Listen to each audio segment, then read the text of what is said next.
Thank you and welcome to the show this morning. The topic this morning is the National Association for the Advancement of Colored People, the NAACP, at the 21st century. And of course, we have with us to talk about the NAACP in the 21st century, the president of the national branch of the NAACP, Reverend Vernon Dixon. And of course, Reverend Vernon Dixon, let me welcome you to the show this morning.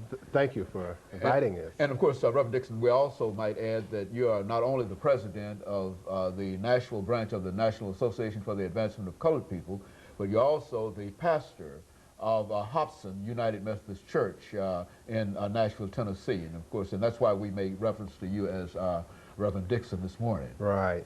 Reverend Dixon, what we'd like to do today is to talk about the National Association for the Advancement of Colored People at the 21st century, recognizing that this organization was around at the 21st century, in the 20th century, and it has played a very, very significant role.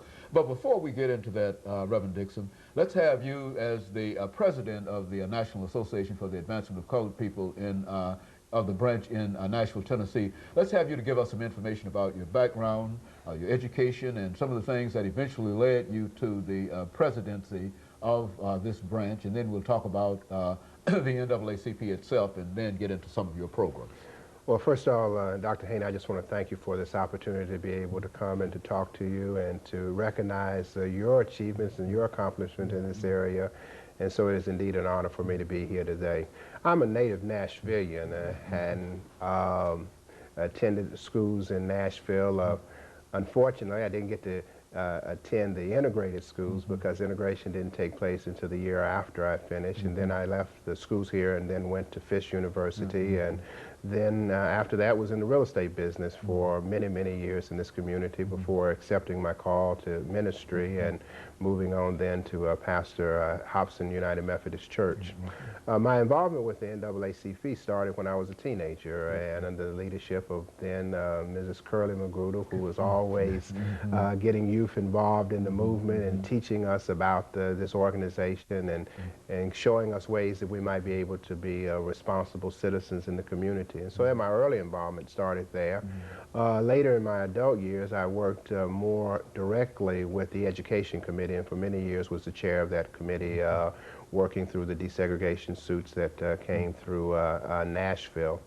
And then ultimately, last year, some people came to me and said that they thought that I might be able to offer the kind of leadership from the role of the presidency, and so I sought that last year, and I am very thankful that the members of the branch came out in such a strong number and to support it, my running for the office and ultimately in voting for me for that office. So that's my involvement in how I've come. There was a stretch of time when I was not involved in the NAACP and kind of walked away and looked at it.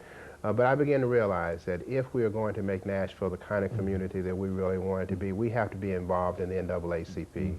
And so I returned to the branch and made my commitment. I am a life member of the branch, now subscribing toward my Diamond Life membership.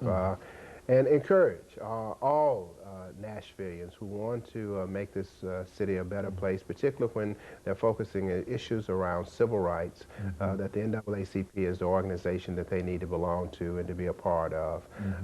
We welcome anybody who is interested in making Nashville a better place to come and to join with us. You know, when you talked about what we're going to do for the 21st century, it's important also to remember what we've done, to remember what brought the organization into existence back in 1910.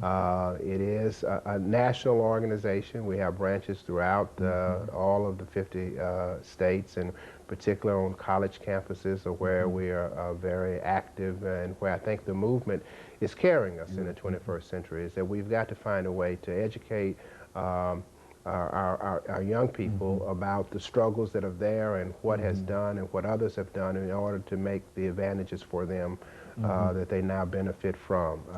So that's the that's why I'm involved, and that's why I'm here today, to try to get others and to convince others that they need to be involved. And of course, you know, before, as we make preparations, Reverend Dixon, for our first commercial break, It's a great challenge, I would imagine, to deal with the National Association for the Advancement of Colored People in light of the fact that not very many of our young people know that much about the organization. And I would imagine that that's one of the challenges. That's the great challenge for us facing us today because the civil rights movement has always been grounded in young people. When we remember in this city the sit-ins that took place in the 60s, it was young people, it was college people that went out and made the difference in the community. And so we do have to educate them and to make it also relevant to them. Let's take this first commercial break, Reverend, and then we'll come back and talk about civil rights movement and some other aspects of the NAACP. And the topic